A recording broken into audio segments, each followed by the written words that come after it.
Unang araw ng Disyembre, huling buwan ng taon, umabot ka sa puntong ito. Matapang mo pa ring hinaharap ang mundo. Umaasa na may pagkakataong para sa'yo.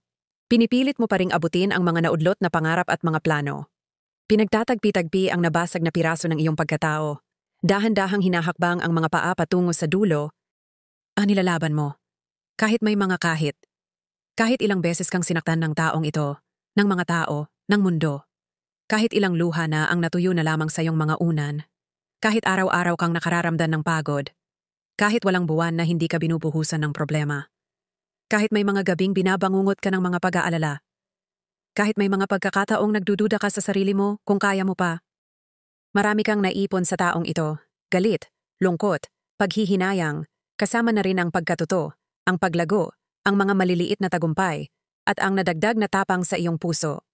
Kahit mapanghamon ng taong ito, nandito ka, nangangarap, naghihilom, nagbabakasali, naghihintay, humihinga, nagpapatuloy. Hindi ka nagpatalo.